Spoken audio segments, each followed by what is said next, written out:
Hello, everyone. My name is Sheena Smith, and I'm an AARP volunteer with the New Knowledge Adventures program we have here in Boise, Idaho. Welcome to today's presentation. Today, we're going to learn about the power of positivity with Dr. Howard Gauthier, and we're going to learn some of the amazing powers that we all have within ourselves to enrich and refresh our lives. We are all going to be experiencing this together today. And in that vein, I would like to ask you to go in to see if you can find your chat button and see if you can just type in where you're from, what part of the country you're living in.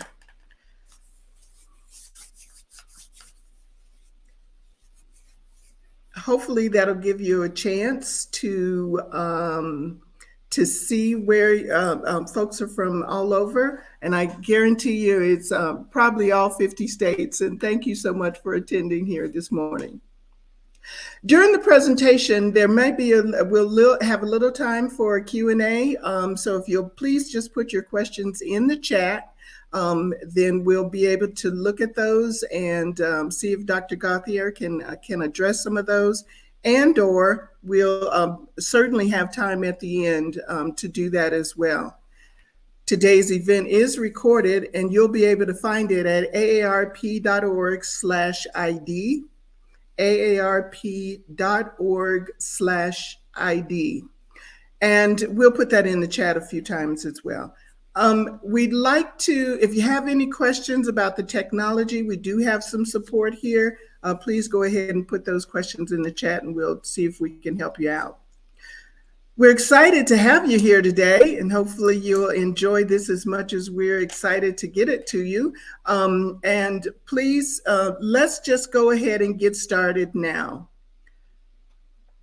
Dr. Howard Gauthier is a professor in athletic administration at Idaho State University.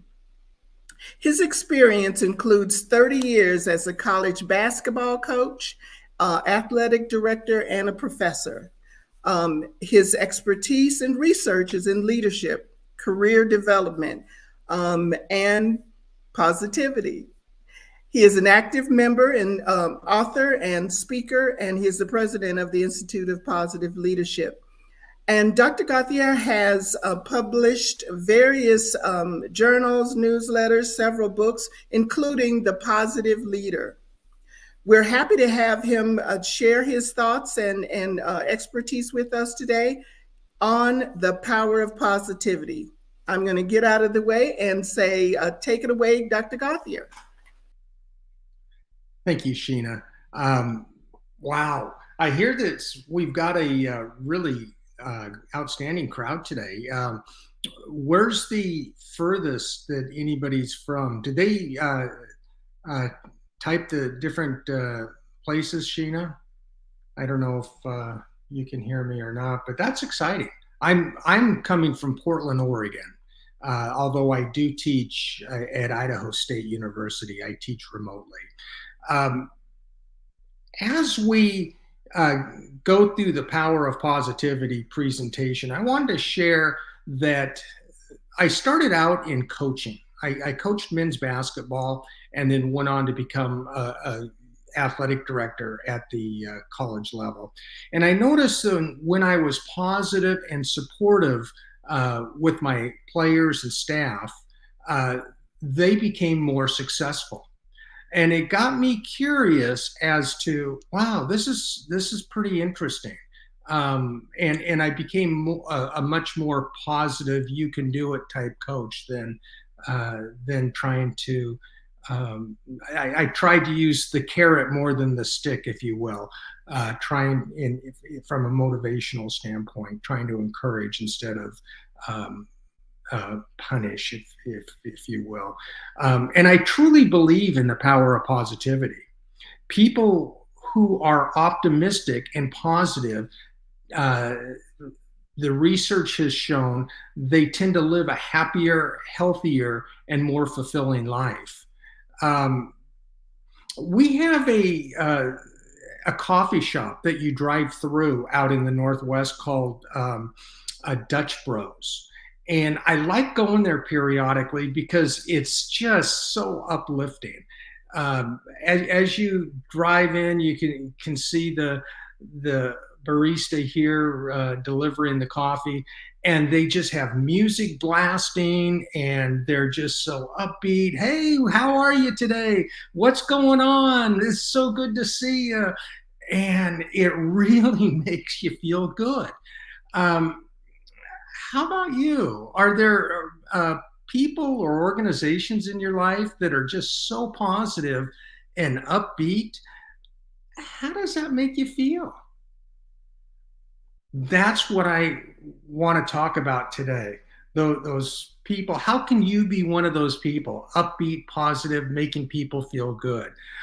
Conversely, uh, when you're around people who give you the hand or they just they diss you, they ignore you, how does that make you feel?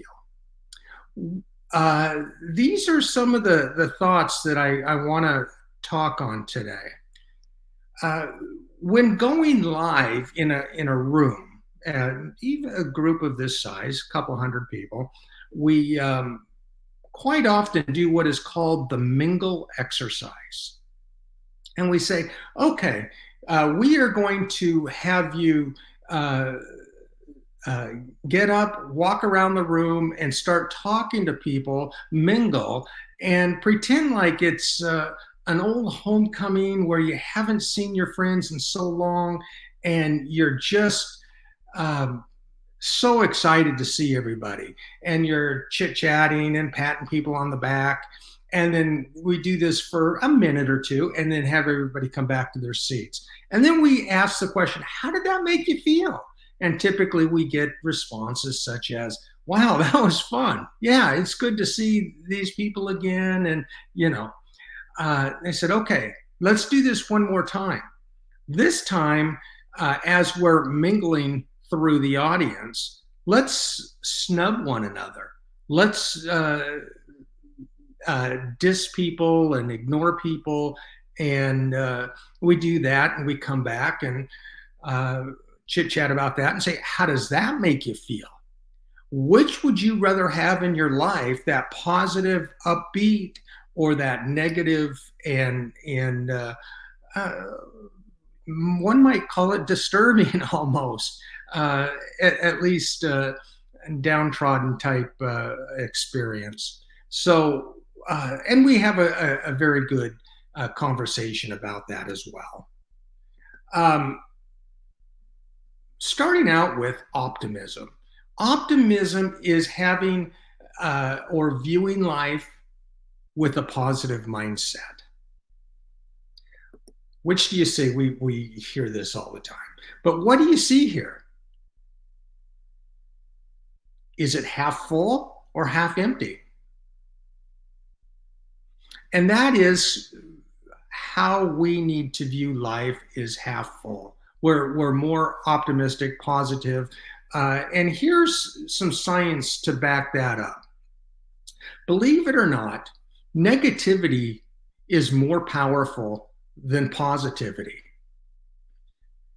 When you have a negative experience, you tend to ruminate it over and over for a much longer time than if you were to have a positive experience. In fact, negativity is shown to be more powerful by about a 3-to-1 ratio. That for every one positive interaction, engagement, thought, it takes, for every one negative, it takes 3 positive. Just to balance that out. Just to be in a neutral state. And who wants to be in a neutral state? Who wants to live their life that way? John Gottman is a professor emeritus at University of Washington in Seattle. He's an expert in relationships, in marriage and divorce, and what is it about married couples that keep them together versus those who tend to get divorced. One of the many elements that he came up with, the findings that he came up with, is that couples that experience longevity in their relationship, in their marriage, engage in a 5-to-1 ratio of positives to negatives. So instead of being in that neutral state, they're now in a positive state. And from a sports perspective, the American Association of Youth Sports shows that 5-to-1 also.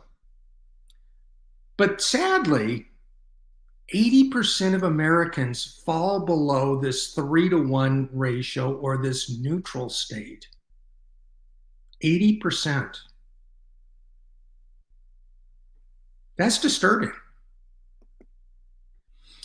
Negative emotions such as anger, hate, jealousy narrow your focus and your thoughts. They kind of put it in a little box. This limits your decision making. Positivity is a choice.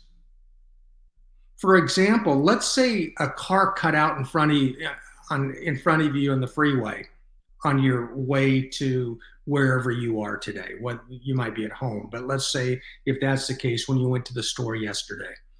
Let's say a car cut out in front of you. How do you react? Do you use some kind of hand signal in a negative way and it just ruins your day? Or do you react by saying, you know what, I guess you're in a greater hurry than I am. And you just brush it off and you don't let it bother you. It's a choice. Positivity is a choice. Researchers suggest that from a dispositional standpoint, we have a choice which is called the 50-10-40 ratio. With this, 50% of our disposition is genetics. We're born with about 50%. Of course, that can differ a little bit, but about 50%. And there's nothing we can do about that, really. We're just either more positive people or more negative people based upon the genetics. 10% of who we are is based on life experiences, major life events, the birth of a grandchild, your wedding, the death of a spouse. Major life events tend to help shape us to be either more positive, seeing that glass more half full, or negative, seeing that glass half empty. Major life events. So that leaves roughly 40%. That's a choice. Something bad happens to you, you brush it off. And you smile and you go, wow, you know, our day can only get a little bit better from here.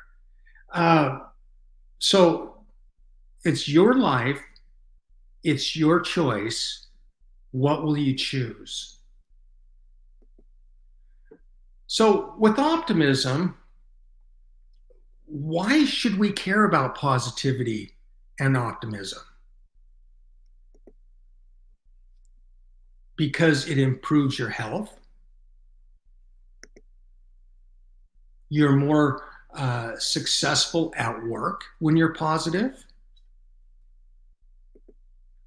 And it improves your life when you're more positive.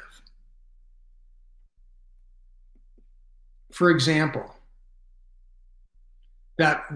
when we look at positivity in general, It tends to reduce stress in your life.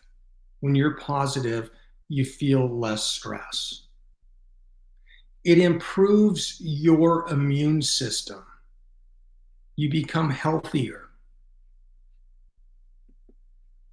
And it helps to prevent chronic disease. So that's the very first of the three that from the health standpoint. And it continues on with lower rates of depression. You tend to live longer. These are worth really considering. Positivity versus being grumpy and negative. The second is optimism in your work.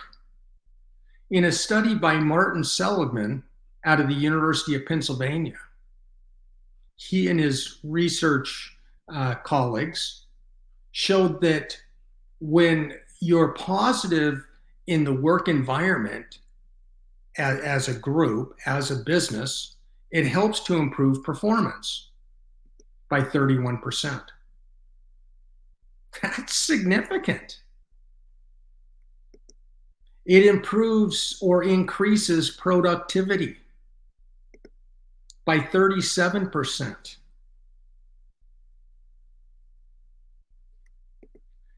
It enhances customer service because you care about your customers. And if you were a customer, wouldn't you want the place that you're shopping at, the business that you're a customer at, wouldn't you want them to care about you? Of course you would. Just as they want you to care about them. And finally, it increases profits. Boy, if you could invest in a company that improves performance by 31% and increases productivity by 37% and increases profits, why not? That would be pretty darn good. And then finally, that last part, optimism and your life, positivity tends to create more happiness in a person's life, more social support for you and your loved ones or your friends, less stress in your life, less depression. Positivity is a choice. Choose to be happy. So, very compelling reasons why you should choose happiness and optimism, positivity.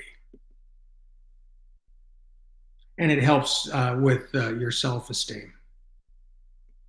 So the big question becomes, how do I become a more positive person? How do you become a more positive person?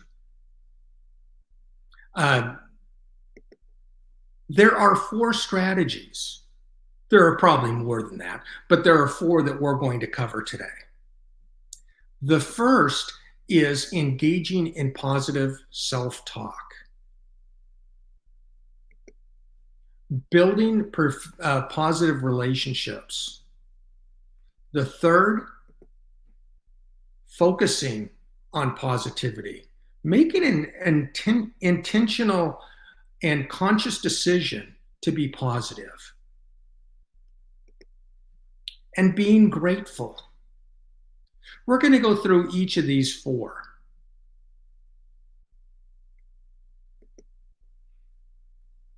First, engaging in positive self-talk. Jim Carrey, what a funny comedian. He was born in the Toronto, Canada area. And word has it that his dad was every bit as talented as him as a comedian. But he had negative self-talk, and he was nervous to raise a family being a comedian as his work. And so he played it safe. He went on to become an accountant and settle down in the Toronto area. Sometimes it's good to maybe be safe, but based on negative self-talk. When Jim was 12, his dad lost his job.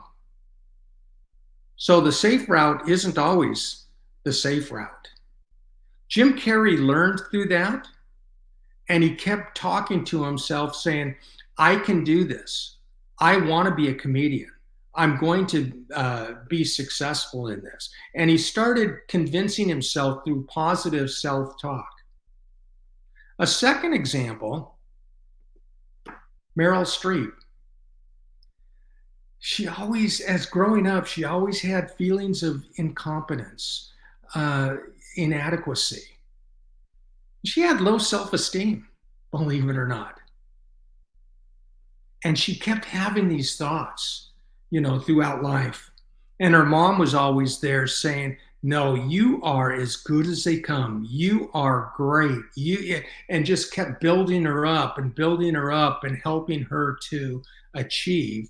And we've gone on to just enjoy her movies, all because she had someone in her life who built her up and told her she could do it. And then a final example, a friend from high school. He was a smart enough kid. It was probably average in the high school. Everybody loved him. He was a great kid. But his mom maybe lacked some self-esteem. And so whenever this friend would think, well, I'm going to go on and do this, the mom being over loving, maybe overprotective, would tell the kid, now don't be disappointed if it doesn't happen. For example, he went on to go to college, and a friend of his said, well, we should go through Russian and join fraternities. And he said, yeah, that sounds like a great idea. Not really knowing what a fraternity was or anything like that. It just wasn't part of his life. And his mom says, well, go ahead and go through that, but don't be disappointed if you don't get invited to be in a fraternity, because people from our type of background don't get into fraternities. And he just kind of looked at his mom and said, okay. And he joined a fraternity and people loved him. And, he went on to become quite successful, really. But he had to have positive self-talk to overcome some of the overprotectiveness of his mom. His mom just did it because she loved him so much. And he'd start second guessing himself, well, maybe our kind don't do that. Then he goes, no, I've always been able to do anything I set my mind to. And through his positive self-talk, he's been able to achieve quite a bit in life. It's 3 different examples. And the 3 uses of positive self-talk to enjoy life, to be successful in life. The thing is, everyone has negative thoughts. It's just the way life is. You've got to dispute those thoughts.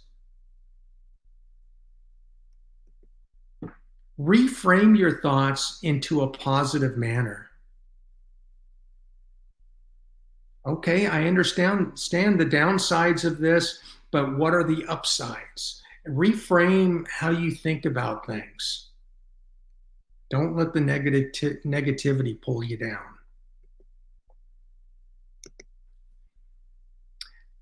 Another strategy is to build positive relationships. Researchers out of Australia shared that the happiest people in life engage in 3 to 4 activities on a regular basis. Therefore, the happiest people, the strongest relationships, they have uh, one or more close friends, and a lot of those friends they found through various activities, volunteering at maybe the food center, food kitchen, or helping homeless people, or being involved in your church, or whatever the activity is, having one or more close friends, quite often uh, engaging in activities either with them or meeting them through that activity. In order to build positive relationships, you need to do it one person at a time, one relationship at a time. There's no shortcuts.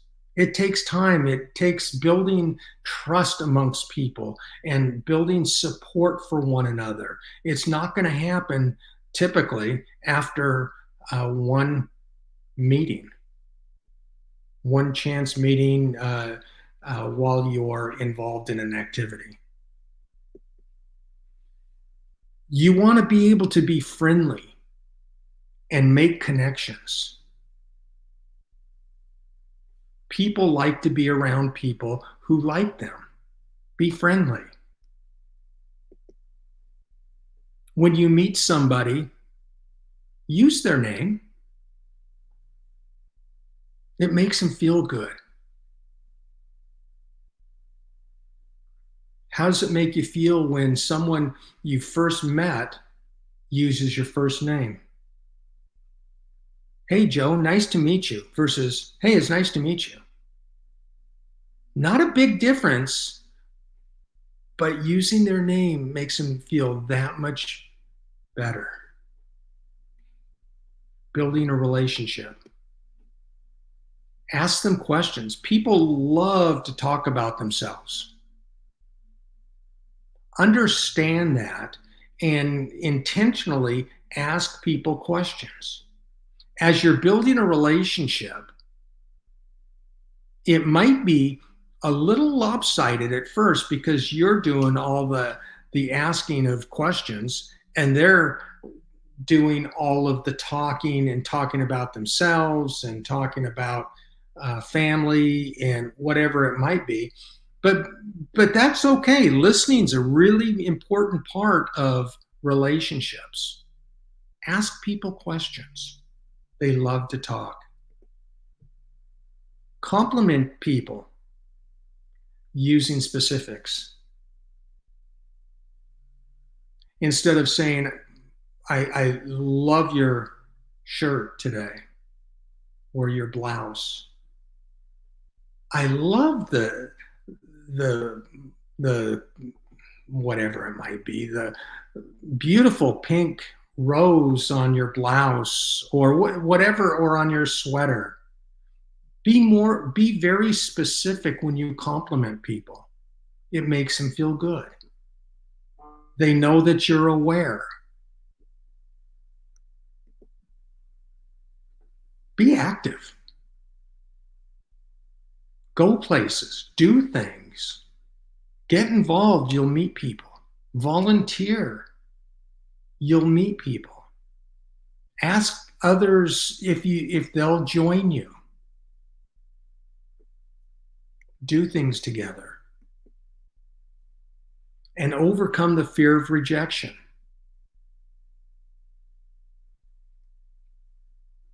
I mean, there are going to be times when it's just not going to, a relationship's just not going to be built. And if it doesn't work, don't lose sleep over it. Overcome it and continue to go places, do things, get involved, volunteer, get together with others. And then finally, nurture your relationships. extend yourself, communicate with people, support your friends' interests. You at first you might not be as interested as they are. Maybe they want to go to the art gallery, and you kind of go, you know. Well, don't say that to them. You may want to say, yeah, you know what? I don't usually go to art galleries, but boy, I'd like to learn from you, and whatever. But support their interest. Maybe one time you go to visit their interests, go to an art gallery, and maybe the next time they support your interests, go to the aquarium. And expose yourself to new things. Extend yourself with these people.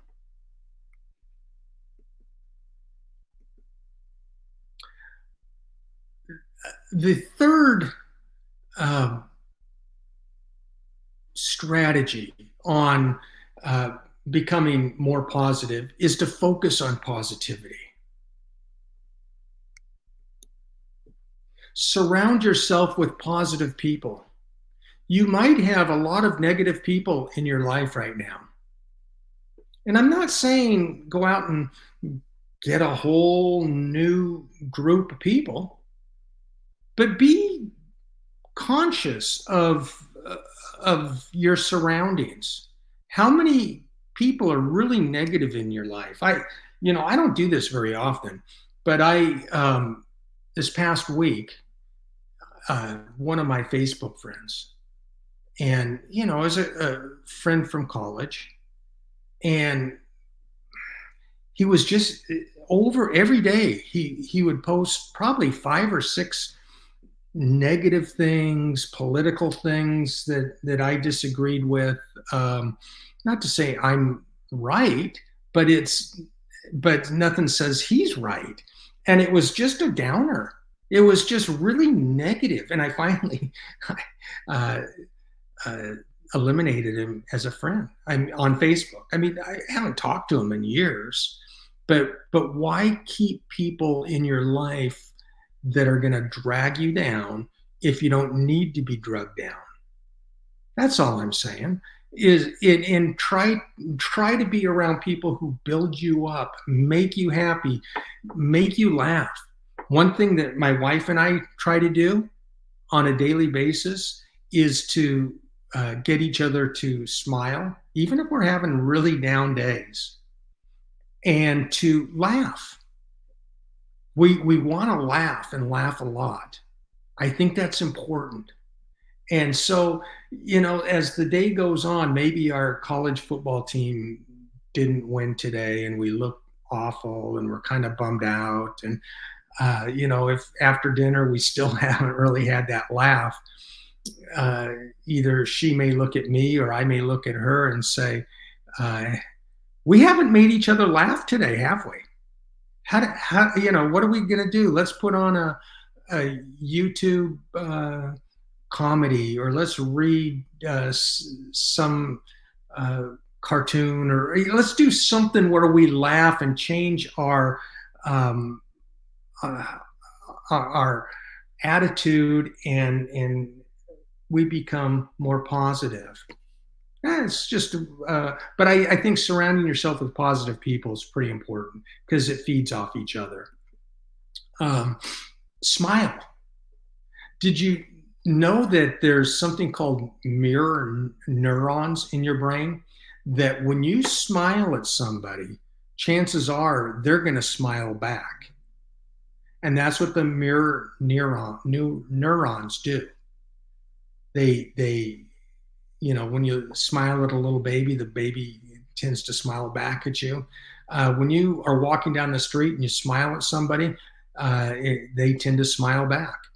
And by smiling and laughing, it releases hormones that produce pleasant sensations inside. It changes your chemistry. And that's what helps you to become a healthier person. Positivity. So I inserted this well, let's go on this, then I'll share this in a second. So laugh every day. How do you experience uh, uh, feelings of joy, laughing? Uh, Watch a comedy or a romance movie that makes you really happy. Um, Sleepless in Seattle or something like that, where oh, what a fun movie. Read happy stories. Read comic strips like The Far Side, Gary Larson. Um, I've included this one, and I don't know if you have the same sense of humor as me, but could you imagine working at, you always like to have fun and games at work, and there's always a comedian amongst us, and someone has this real important project they're working on. He's trying to scare them. What's going to happen? So anyway, kind of silly, kind of, I don't know if you want to say stupid, but kind of silly. And for me, the first time I saw this, I kind of chuckled, and that's enough. Just chuckling, changing your chemistry inside. And then the fourth strategy for becoming more optimistic and positive is you can't be grateful and negative at the same time. Sometime when you're negative, you're feeling blue. Think to yourself, what am I grateful for?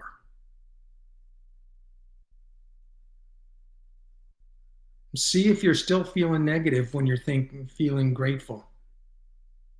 It's pretty tough. It's pretty tough to do. I would ask you, what are three things you are grateful for? Now, if we were in a room together, and I was at the podium in front of you, I would ask you to uh, to share with me three things that you are grateful for. And uh, I think it's important for each of us to be able to really deeply think about what we're grateful for and share that with others, the appropriate person in your life that you can say, boy, I'm really grateful for whatever it is. And they might start thinking about, yeah, you know what? I hadn't really thought about that. I've been too busy going in my own world. And uh, I'm grateful for that too. And when we're live in auditorium or whatever it might be, this presentation would have more engagement from the audience, and this presentation would last so much longer. And the questions and answers at the end might extend the presentation longer than the slides will. Um, but I think it's important that we acknowledge what we're grateful for, and that maybe keep a journal. Maybe list on a notepad what you're grateful for, or even just making a mental note. Maybe having a daily journal, a gratitude journal, or a weekly journal. Because when you put it in writing, when you list it in a journal, you can go back and look at the previous pages and the previous ideas and remember what you were grateful for a year ago or 2 years ago or 5 years ago. Are you still grateful for that?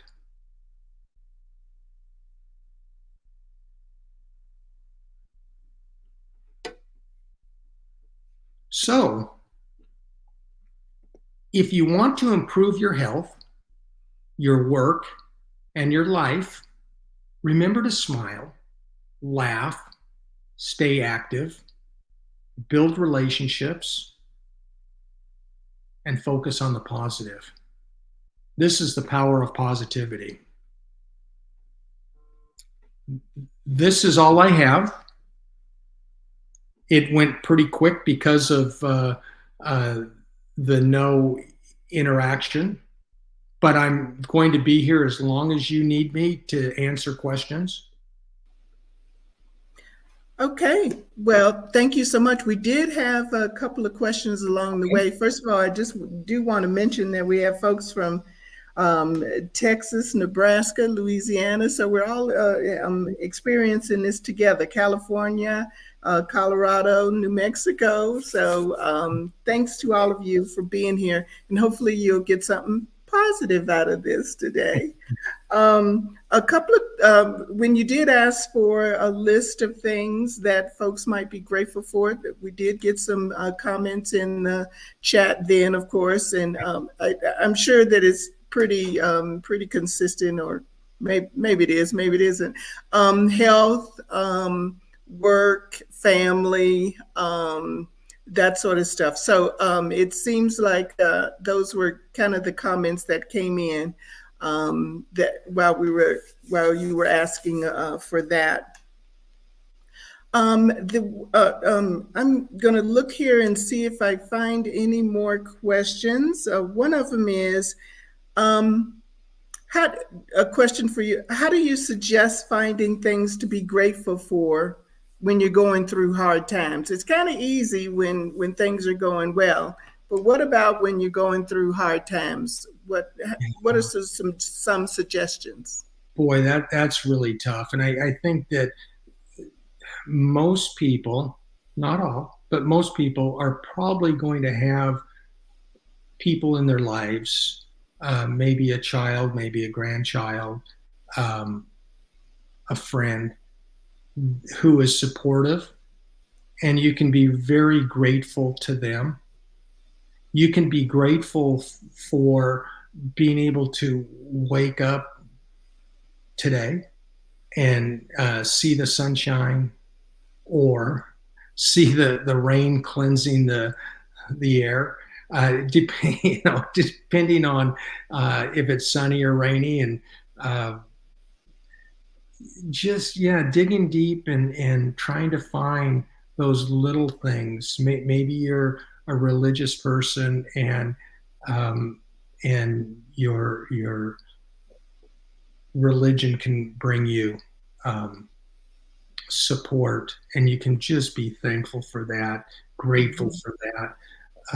Maybe it's that someone gave you a ride to the store, or that your car is still running and it hasn't broken down. You can be grateful that for um, the love that people share with you. We live in a first world nation. We don't have to go hungry typically. Sometimes people do, and maybe we can reach out and help those who do, who are hungry, and be grateful that we've got the energy enough to help them. So there are numerous ways you can think about that. I don't want to be dismissive of any pains or illnesses that a person has in their life, but the more you can focus away from that and focus on other types. For example, I had a friend I haven't spoken with in years, a friend from high school. She was maybe 4 years younger than me. And out of the blue, about a month ago, she called me. And I used to tutor her when I was in high school and she was in junior high, and we just became friends. And she called me and she said, "I just wanted to let you know that I'm expiring soon." I said, "What?" she said, "Yeah, I'm going to die. I'm getting into hospice next week." Mm.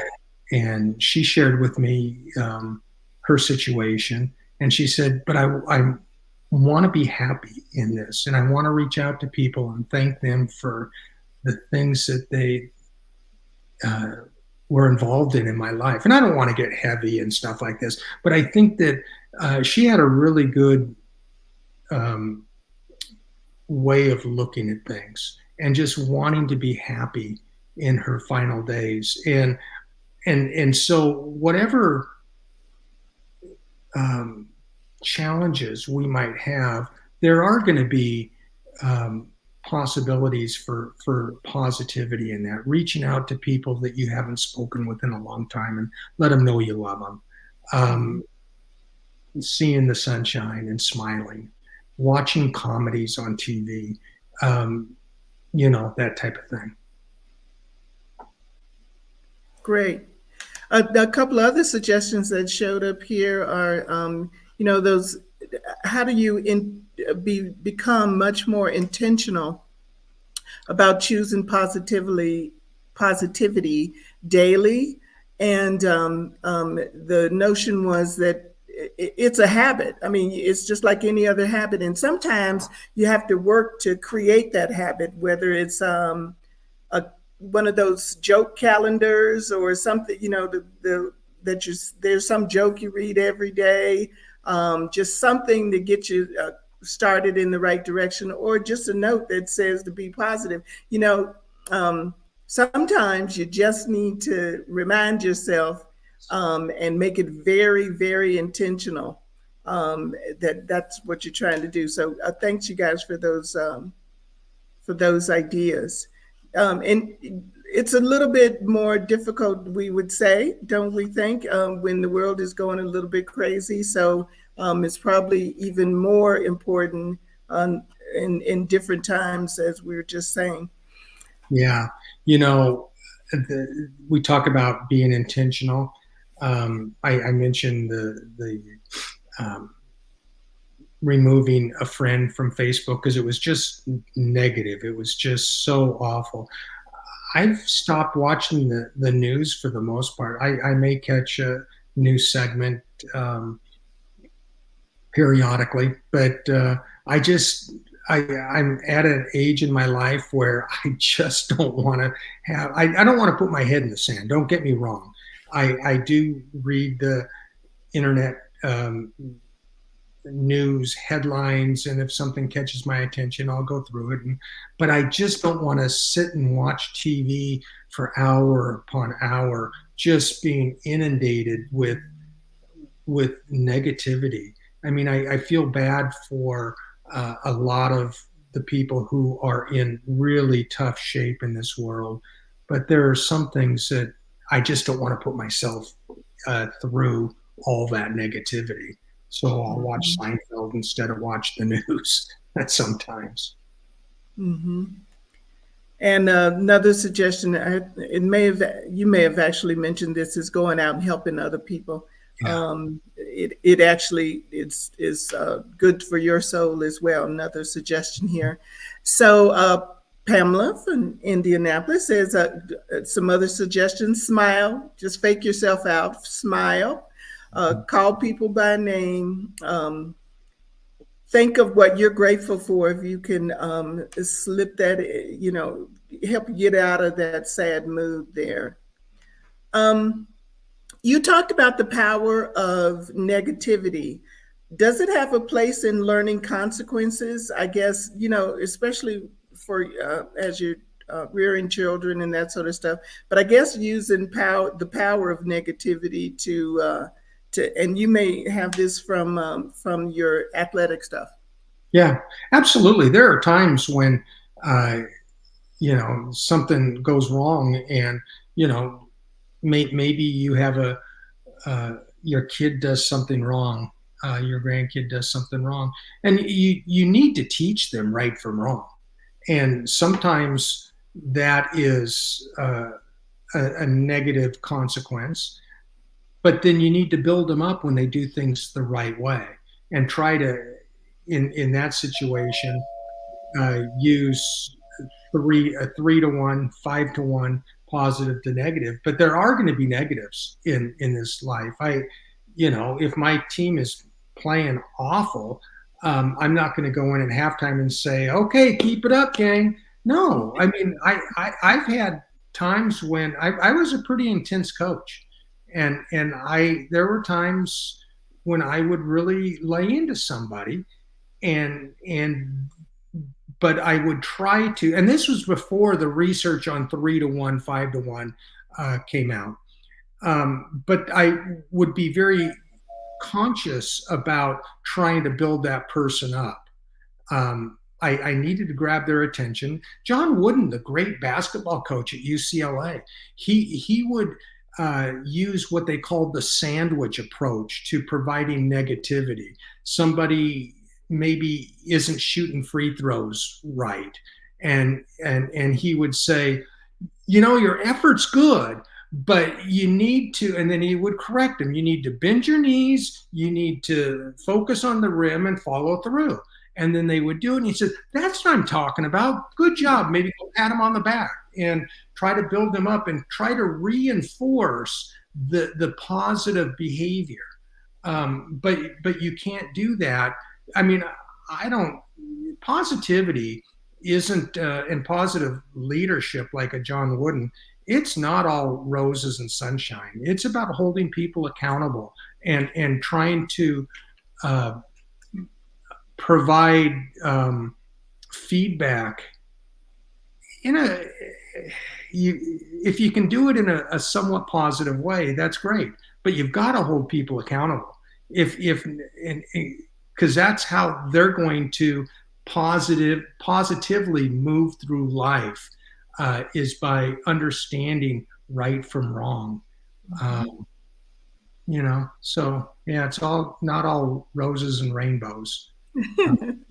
But you've got to focus on correcting behavior and helping reinforcing the behavior, the correct behavior. Yeah. Great. Well, we don't have any other comments. Do you have some final comments you want to make? I think that the key really is, intentional learning, to be intentionally positive, and smiling, laughing, reading comics, and changing those habits so that you can become happier, which is going to lead to improve health, improve life, your social life, your relationships. People want to be around positive people. They don't want to be around negative people. So I think that's really the key. Great. Well, thanks, Dr. Gauthier, for all of the information, and thanks to all of you who attended from all of the different parts across the country. We want to thank you guys for taking your time to attend, and just here today, just go out and from here intentionally be more positive today, just more positive than you were yesterday, and keep that going. So I appreciate your time and energy today, and we are going to, again, the recording will be available at aarp.org/ID. And thank you again, and we appreciate your help. Thanks.